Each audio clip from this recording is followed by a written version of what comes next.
Motherhood is amazing. It's also incredibly challenging and sanctifying, I'd even say. But I truly believe that's the purpose. Motherhood was designed to help us bloom as women. The things that my children have taught me far surpass anything else that I have learned in this life.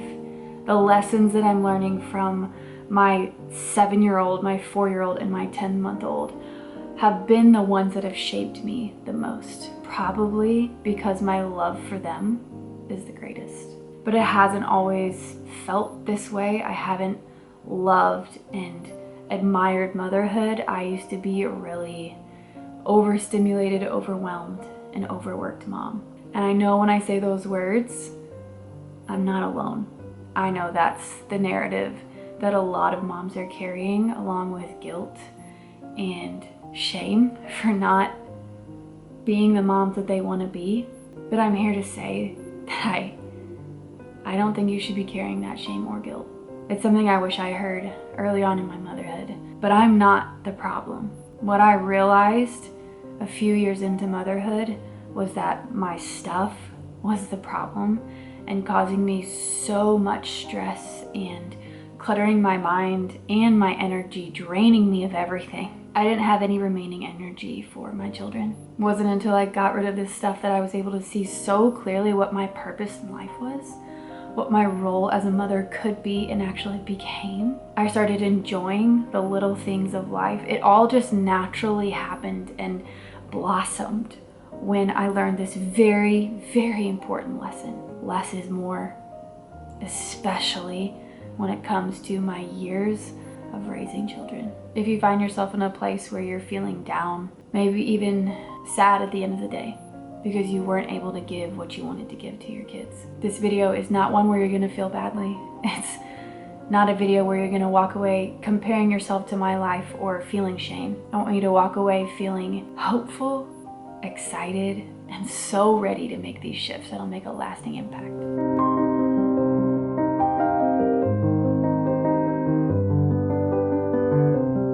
Hey guys, welcome back to my channel. If you're not subscribed, I encourage you to do so. I talk about simple living, healthy living, learning how to live slowly, and just anything that combats the stressful and busy lives that we're all kind of stuck in. Because that's a miserable life. I've been there, I know it well, and I'm living with so much more joy on this side. So if you're wanting to learn and go on that journey with me, I encourage you to stay a while. But today I'm going to talk about 10 very, very, very helpful, very practical decluttering tips for overstimulated moms. This is for you, your family, your children, and your home. And every single tip that I'm going to share today, I'm going to hold up a different toy that we love just so I can talk about them as I give you the tips. So this first one is stuffed animals. We love stuffed animals. I grew up with them. I guess that's like where my mother instincts showed up, because I had 54 stuffed animals and I would tuck them in and then sleep at the edge of my bed. I don't know if that was healthy or not, but here we are. Same stuffed animal that I grew up with, pass it down to my children. They've been washed. They dry in the sun. They're just fun to have around. They're happy. My kids love putting crowns on them and playing imagination games with them. So that's our first toy. My first tip is declutter the toys. I think that's a really important place to start because toys cause so much clutter visually and physically in the home. And they're also kind of easy to get rid of once you put this in your head. Your relationship with your child is more important than how they feel about toys. Honestly, anytime I'm decluttering anything in my home and it's from somebody, I'm like, my relationship with this person is more important than holding on to this item that's causing me stress. There's just a little bit of perspective, a little mindset shift there that's really helpful. But I would divide everything into 3 groups: keep, trash, giveaway.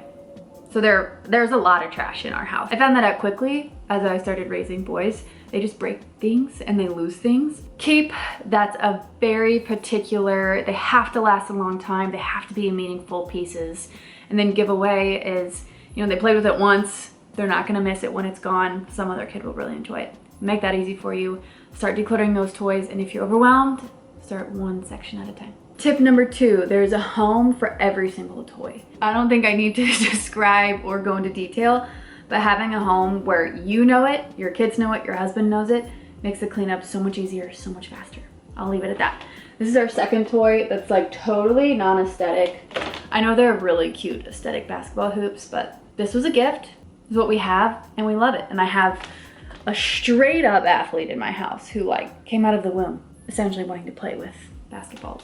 So this keeps them entertained. It's so fun. They have a great time. We put it on top of our doors. And it's actually one where you can compete, like this hoop versus this hoop. And they're big and clunky, but I'm in my playroom right now. We just keep it on the door right there. Sometimes I put it in the room if they need time apart from each other, but just an easy, fun little thing. And like, you're allowed to have non-aesthetic toys. I feel like that needs to be said. I'm gonna get in so much trouble if he found out that I was touching this. No, he's a sweet boy. But if he walked in here and I'm like, I'd be like, Mom, what are you doing? Number 3, have a declutter bin somewhere in your home where anytime you find an item or a toy or something in your kitchen that you don't want anymore, immediately go put it in that decluttering bin. It helps the process continue easily in your days after you've done like the big project. You don't need to be doing these big projects all the time. You kind of want to do one big clean out and then just keep decluttering as you go, because we accumulate things, especially as young mom with young kids, we just accumulate stuff. The third toy we love are Legos. We do have a little baby, so everything has to stay in their toy closet, all the Legos. But this has been, I think I just told my husband the other night, what would we do without Legos? It's just really fun. I put on an audiobook and they're creating and designing and making toys out of nothing, which just blows my mind that they can have these like cars and jets and things that they created without any instructions. Like, this is a cool one my son just got for his birthday and he did it probably faster than I could do it. But like, they're boys, that's how they work, and it's just like, he loves it. And even when he's emotionally regulating after maybe a consequence or a hard day with a brother, Legos are something where he just mindlessly creates and he can calm down. We love Legos in our house. Number 4, for an overstimulated mom, when you're in the moment and you are just so zonked and you're really irritable and your house is a mess, go outside. Take your kids to a park, go on a walk, do something where you're outside and you're not stressed out by your home or the auditory stimulation inside your home. We go outside every single day. A few days out of the week, we go to parks or hikes, and they're not making a mess at home. You're emotionally and physically and spiritually getting regulated by grounding, by being outside. The sun is nourishing all of you. There's just power to being outside, especially in your motherhood season. It's such an amazing thing. 4th toy are games. This is Battleship. My sons love Battleship. They don't really fully know how to play, but I remember playing it as a kid and really enjoying it. We also love Go Fish. We love playing slap games with a deck of cards. We don't have a ton of games right now. We just keep it secluded because they're little boys. They love repeating things over and over and over. So we do that. We keep it simple. Those are our favorite games. If you have any favorite games that your little boys love, I'd love some advice on that. If you have any, drop them down below. I'm not looking for like a huge collection, but maybe a few additions for the winter would be welcomed.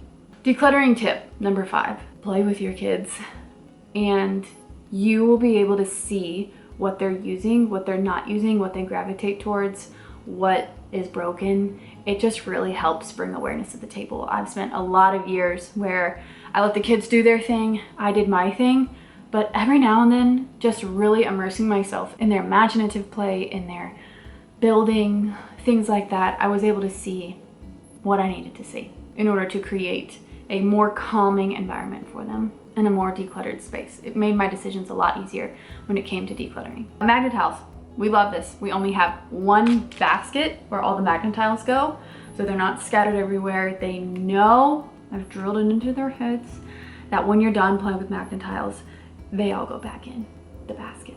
So it's lovely, easy. These are actually really fun for adults too. We turn on some good music, play an audiobook, and create. I'm so sorry. My camera battery died and then dropped the clips that were supposed to be here. But this tip is all about visual clutter and how important it is for an overstimulated, overworked, stressed out mom. What you're seeing, if it's not showing itself consciously by stressing you out, it's subconsciously stressing you out. So just pay attention to your surfaces, to your floors, to your walls, to the colors. Whatever is going on, I want you to be hyper aware of what you're seeing, like when you walk in the door, when you walk into your room, when you close your eyes at night. All of these spaces matter, as does how your mind interprets it. The toy that I talked about here is just dress-ups and costumes. I put this dragon thing in my head and probably tried to say something funny that wasn't funny, but here we are, and let's continue. 7, I can't show you this toy. I can't really bring it in here, but it's this gorgeous water table that we got from a vendor. I'll put the title right here. They have so many incredible wooden, like non-stimulating with the colors, but like brilliant toys to bring into your home, like indoor jungle gyms, rock climbing things that you can put on your wall. We just got this little water table. It's what we had room for, and it's been perfect for every single one of my boys. I told you the range of their ages, and they're all using it differently, and it's just been really fun, something to do outside on our patio. This next tip I have is just understimulate auditorily. We already talked about visual clutter, but auditorily you can be asked, not gonna exaggerate. I'm telling my kids to not exaggerate. I almost just exaggerated. I was gonna say a million things. They ask a lot of questions right now and have a lot to say, and all that stuff is wonderful and methods of learning, right? Their brains are exploding. But auditorily, at the end of the day, I'm spent. So I don't need loud music. I don't need TV on. Sometimes I can't even do phone calls with people who are chit-chatty because I just can't do it anymore. Otherwise, I'm just way too overstimulated inside. It's hard. So for this point, just declutter stimulating sounds probably throughout your whole day, because they're gonna come up with kids and in motherhood. And we do jump and we do dance at times, but we also have really chill music sometimes because mommy needs it. Next one, our nights. So cute. We just got this. I've been wanting this for my kids for so long. We just have to wait for the right time, which also, that's a lesson in itself. You're not depriving your kids by waiting. My 7-year-old just got these amazing Papo nights. I grew up with them in my house for my brothers. I played with them. They're hand-painted, amazing, just like vintage pieces. My mom still has hers from 30 years ago. So much fun. But we have a castle, we get dragons when they do new habits in the home, like really solid, make your bed every morning for a certain period of time. They get to add to the collection, so there's purpose behind it. But this next tip is about establishing gentle and slow routines that help keep the clutter at bay. What I mean by this is that an unmade bed, clothes on the floor, towels on the floor, that's clutter, visual clutter that's gonna stress you out and subconsciously stress them out. So my advice is just to create gentle routines in the morning where every morning before we have breakfast, we just make our bed, we get dressed, and we pick up our room. That's it. We never change it, we never alter it. It's just, that's what we do. And it's been very, very helpful, and my boys are in the process of doing it almost every single morning. My 4-year-old's still kind of like teetering, but it's just amazing. I'm so proud of them, and I'm so excited for the mornings now because it's not constant battles. It will be for a little bit. Not necessarily battle, but you'll be reminding them often. But it's worth developing these gentle routines to make sure that you start your mornings without the clutter and everything where it needs to be. Cute, right? These are from Lalo. I've talked about them a lot on my Instagram. If you don't follow me there, follow me there.